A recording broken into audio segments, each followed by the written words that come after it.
Hi friends, welcome back to my channel. If you're new here, I'm Holly, and today I decided to share with you a very quick idea for the 4th of July, and one is a drink that you can make for the 4th, and the other is going to be a dessert. So for this very simple and easy thing to make, you can make it alcoholic if you want, but I'm doing a non-alcoholic version.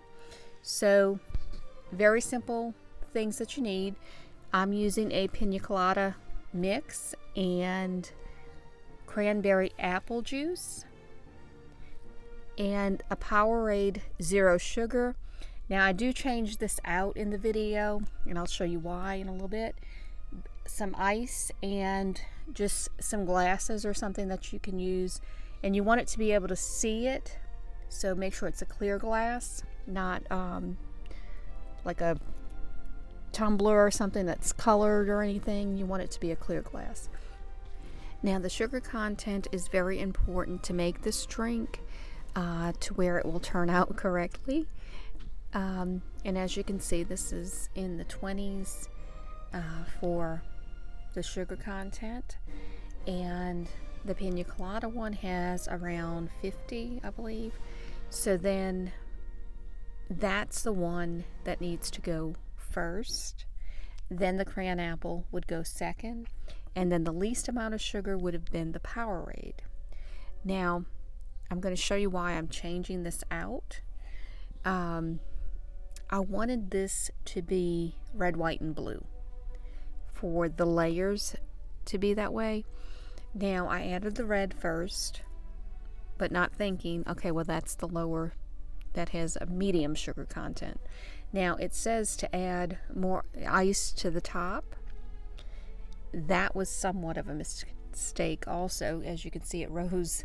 I had to leave some of that juice out, so I poured some of that out, and as I poured the pina colada in, you can see it sinking to the bottom, and that is because that has the higher sugar content.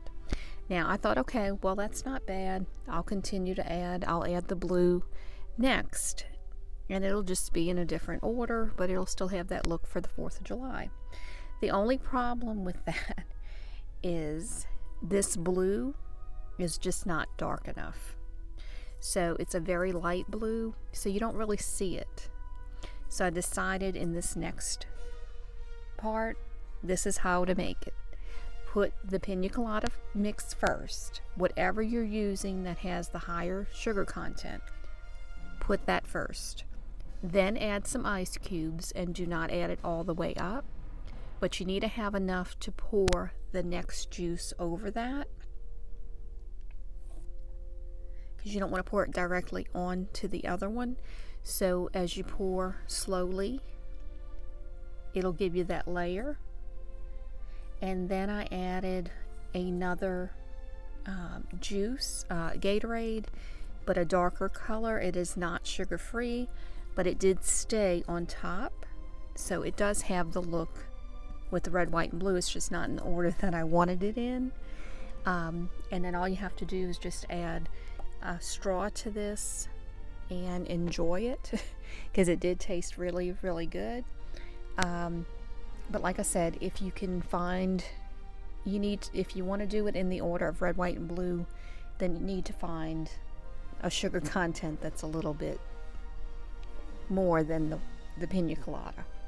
But this is what they looked like when they were done, and the one on the right had sat for a little bit, so the blue started blending in with the red. But I think kids would enjoy something like this. It's kind of a unique look.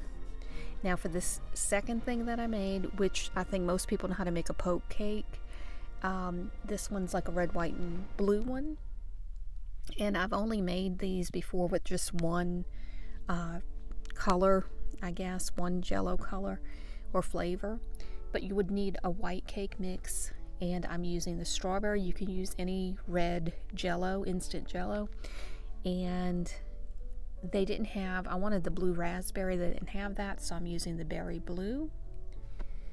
And you will also need some Cool Whip. Now I bought the large container. You may or may not use the whole thing. but a small container would work just as well, I believe. And just make sure that you thaw it out before you use it. So put it in the refrigerator and not the freezer. First thing you will do is make the cake mix, and you want a white cake mix. Use the ingredients that are on the back. I'm not going to show you how to make that, since most people know how to make it's just a box cake. So just make that first in a 13 by 9 inch baking dish.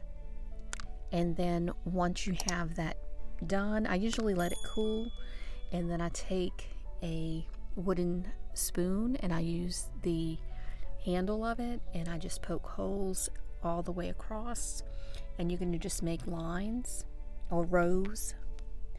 And like I said, most people, I think, know how to make a poke cake, but if you have never made one before, this is how you will make it. Very simple, very easy to do. And make sure you don't poke the holes all the way through the cake. You want to go just to where it's almost touching the bottom, but not all the way through. Then once you have that done, and I usually will pull out any cake that's in the hole. If it's blocking it a little bit, I'll just pull that out just a little bit, or press it back down into the hole. But the next step you will need to do is make the jello. So just add 1 cup of boiling hot water to, I do one at a time, to the red jello, and you want to stir that until it completely dissolves. And then once that's dissolved, you will add a 1/2 cup of cold water to that, and then you will just stir that up until that's completely dissolved. You will repeat the process with the blue jello, just the same as you did for the red. Just continue to make sure everything gets dissolved. And then the next step will be taking the cake, putting the jello into the holes.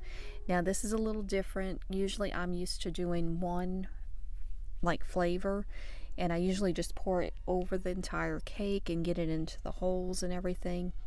But since I'm trying to get it to where it's a red, white, and blue look once you slice it open, I'm having to use a spoon to sort of get into each of the holes.